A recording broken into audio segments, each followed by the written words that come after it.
Study IQ IS Hindi के ऑडिटोरियल कार्यक्रम में आपका स्वागत है। मैं हूं शिवानी। दोस्तों, इस कार्यक्रम में यूपीएससी और राज्य सिविल सेवा परीक्षा के मेंस एग्जाम को ध्यान में रखकर टॉपिक को कवर किया गया है। कार्यक्रम में आज का टॉपिक है भारत अफ्रीका संबंधों का नया अध्याय। ये टॉपिक सामान्य अध्ययन प्रश्न पत्र 2 के अंतर्राष्ट्रीय संबंध खंड से जुड़ा हुआ है। हम उम्मीद करते हैं कि ये टॉपिक आपके मेंस एग्जाम के लिए बेहद कारगर साबित होगा। तो चलिए कार्यक्रम की शुरुआत करते हैं। भारत की 3.5 ट्रिलियन अमेरिकी डॉलर की अर्थव्यवस्था के आकार ने देश को वैश्विक मामलों में एक ताकतवर देश बना दिया है। अंतर्राष्ट्रीय मुद्रा कोष के मुताबिक ये आकार में यूनाइटेड किंगडम से आगे निकल चुका है और 2028 तक जर्मनी से आगे निकल जाएगा। भारत अपनी आर्थिक ताकत के साथ साथ कूटनीतिक तौर पर भी धाक जमा रहा है।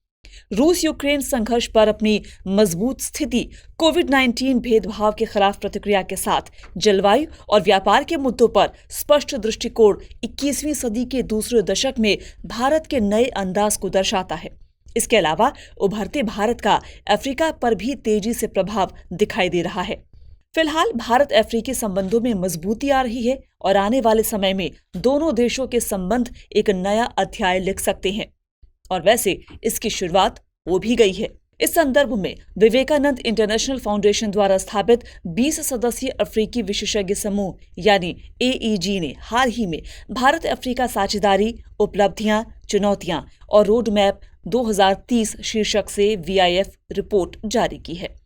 तो आज के अपने इस कार्यक्रम में भारत और अफ्रीका के संबंधों और रोड मैप 2030 के बारे में चर्चा करेंगे। साथ ही चर्चा करेंगे कि एक तरफ भारत जैसे देश और अफ्रीका जैसे महादेश के संबंधों के बीच क्या-क्या चुनौतियां हैं और इन चुनौतियों से कैसे निपटा जा सकता है। अंत में टॉपिक से संबंधित मुख्य परीक्षा का एक सवाल भी डिस्कस करेंगे। लेकिन सबसे पहले बात भारत और अफ्रीका के संबंध और उसके इतिहास की। जब भी अफ्रीका के साथ संबंधों की बात आती है तो ये किसी एक देश के साथ सीमित नहीं रह जाता, बल्कि पूरे अफ्रीकी महाद्वीप के साथ संबंधों का जिक्र होता है। और यहाँ पर भी हम किसी एक देश के साथ नहीं, बल्कि पूरे अफ्रीकी महाद्वीप के साथ भारत के संबंधों की बात करने वाले हैं। ऐतिहासिक रूप से भारत और अफ्रीका के बीच गाढ़ा संबंध रहा है। उपनिवेशवाद के खिलाफ साझा संघर्ष, गुटनिरपेक्ष आंदोलन और सामाजिक, आर्थिक और जनसांख्यिकी चुनौतियों जैसे मुद्दों पर दोनों ही देश हमेशा एक साथ खड़े दिखाई दिए हैं। जियोपॉलिटिकली आर्थिक न्याय संगत विश्व व्यवस्था के लिए भारत की इच्छा कई अफ्रीकी देशों से मेल खाती है, जिनका पश्चिमी व्यवस्था से मोह भंग हो चुका है। ब्रिक्स ब्लॉक के एक प्रमुख सदस्य के नाते भारत बहुपक्षीय निकायों में अधिक प्रतिनिधित्व की इच्छा रखता है। यहाँ तक कि सुरक्षा परिषद में भी भारत एक प्रभावशाली देश है और सुरक्षा परिषद में अफ्रीका के लिए स्थायी सीट का पूरा समर्थन किया है। पिछले कुछ सालों में भारत और अफ्रीका के बीच व्यापार भी तेजी से बढ़ा है। अफ्रीका के साथ भारत का द्विपक्षीय व्यापार 2021-22 में 89.5 बिलियन डॉलर तक पहुंच गया था, जबकि पिछले साल ये 56 बिलियन डॉलर था।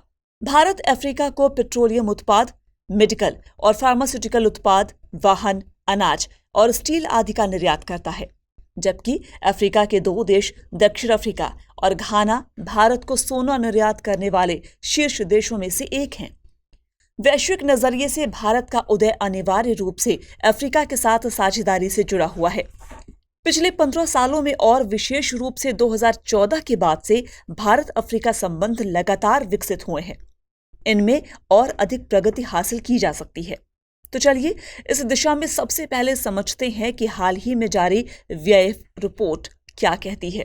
VIF यानी विवेकानंद इंटरनेशनल फाउंडेशन द्वारा जारी की गई रिपोर्ट में फोकस किया गया है कि कैसे भारत और अफ्रीका के बीच संबंधों का एक नया अध्याय लिखा जा सकता है। इस रिपोर्ट में अफ्रीका में हो रहे बदलावों की बात की गई है, जैसे कि जनसांख्यिकी, आर्थिक, राजनीतिक और सामाजिक बदलाव। रिपोर्ट में बताया गया है कि इथोपिया, सूडान, मध्य अफ्रीकी गणराज्य और अफ्रीका के अन्य देश भले ही विद्रोह, जातीय हिंसा और आतंकवाद से उत्पन्न चुनौतियों से जूझ रहे हैं, लेकिन ये महाद्वीप धीरे धीरे क्षेत्रीय एकीकरण की ओर बढ़ रहा है और लोकतंत्र, शांति और प्रगति के लिए समर्पित है। इस रिपोर्ट का केंद्रीय हिस्सा रोड मैप 2030 है, जो लगभग 60 तरह की अलग अलग सिफारिशों का एक सेट है, जो भारत अफ्रीका साझेदारी को गहरा और विविधतापूर्ण बनाने के लिए डिजाइन किया गया है। इसमें मुख्यतः 4 क्षेत्रों को कवर किया गया है। सबसे पहले, भारत अफ्रीका फोरम शिखर सम्मेलन के माध्यम से समय समय पर नेताओं के शिखर सम्मेलन को बहाल कर राजनीतिक और राजनयिक सहयोग को मजबूत किया जाना चाहिए। आपको बता दें कि पिछला शिखर सम्मेलन 2015 में हुआ था। शिखर सम्मेलन स्तर की एक्टिविटी के अलावा अफ्रीकी संघ AU के अध्यक्ष और भारत के विदेश मंत्री के बीच एक नई वार्षिक रणनीतिक वार्ता शुरू की जानी चाहिए। एक अन्य सिफारिश जो इस रिपोर्ट में की गई है वो है G20 में अफ्रीकी संघ की पूर्ण सदस्यता से संबंधित, जिससे G20 सदस्यों के बीच आम सहमति बनाई जा सके। विशेषज्ञ समूह ने यह भी सुझाव दिया है कि अफ्रीका नीति के कार्यान्वयन और प्रभाव को और आगे बढ़ाने के लिए विदेश मंत्रालय में विशेष रूप से अफ्रीकी मामलों का एक प्रभारी, एक सचिव होना चाहिए। दूसरा, इस रिपोर्ट में कहा गया है कि रक्षा और सुरक्षा सहयोग पर सरकार को विशेष ध्यान देने की जरूरत है। अफ्रीका में तैनात मिलिट्री एक्सपर्ट्स की संख्या बढ़ाने, रक्षा मुद्दों पर बातचीत का विस्तार करने, समुद्री सहयोग बढ़ाने और रक्षा निर्यात को सुविधाजनक बनाने के लिए क्रेडिट लाइंस का विस्तार करने की जरूरत है। इसके अलावा रक्षा प्रशिक्षण स्लॉट की संख्या बढ़ाने और आतंकवाद को काउंटर करने, साइबर सुरक्षा और उभरती तकनीकों में सहयोग बढ़ाने के लिए और भी बहुत कुछ किया जा सकता है। तीसरा पॉइंट है, इस रिपोर्ट में सिफारिशों की सबसे बड़ी संख्या आर्थिक और विकास सहयोग से संबंधित है। वित्त वर्ष 2022-23 में भारत अफ्रीका व्यापार 98 अरब डॉलर तक पहुंचना एक उत्साहजनक परिणाम है। यदि AGF यानी अफ्रीका ग्रोथ फंड के निर्माण के माध्यम से वित्त तक पहुंच सुनिश्चित की जाती है तो यह आंकड़ा और भी बढ़ सकता है। इसके अलावा प्रोजेक्ट एक्सपोर्ट में सुधार और शिपिंग क्षेत्र में सहयोग बढ़ाने के उपायों का एक विशेष पैकेज भी सुझाया गया है। साथ ही त्रिपक्षीय सहयोग को बढ़ावा देने और विज्ञान एवं तकनीकी सहयोग को गहरा करने पर विशेष ध्यान देने से भरपूर लाभ मिल सकता है। चौथा है, भारत और चुनिंदा अफ्रीकी देशों में विश्वविद्यालयों, थिंक टैंक, सिविल सोसाइटी और मीडिया संगठनों के बीच ज्यादा से ज्यादा बातचीत के जरिए सामाजिक सांस्कृतिक सहयोग बढ़ाया जाना चाहिए। राष्ट्रीय अफ्रीकी अध्ययन केंद्र की स्थापना करना सही कदम हो सकता है। अफ्रीकियों को दी जाने वाली भारतीय तकनीकी और आर्थिक सहयोग और भारतीय सांस्कृतिक संबंध परिषद छात्रवृत्ति का नाम प्रसिद्ध अफ्रीकी हस्तियों के नाम पर रखा जाना चाहिए। उच्च शिक्षा के लिए भारत आने वाले अफ्रीकी छात्रों के लिए वीजा उपायों को आसान बनाया जाना चाहिए। उन्हें छोटी अवधि के लिए कार्य वीजा भी दिया जाना चाहिए। और अंत में, रिपोर्ट में रोड मैप 2030 को लागू करने के लिए एक विशेष तंत्र का भी सुझाव दिया गया है।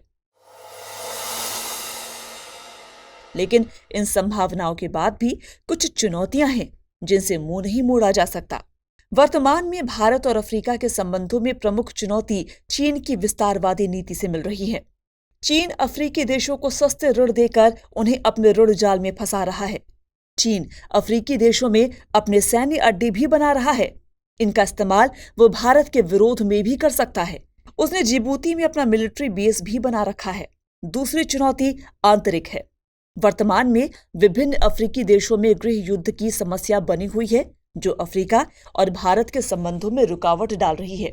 इसके अलावा अफ्रीका में भारतीय सैनिक शांति मिशनों में हिस्सा लेते हैं, अतः उनके विरुद्ध हिंसक गतिविधियां भी देखी जाती हैं, जो अफ्रीका और भारत के संबंधों में तनाव उत्पन्न करते हैं।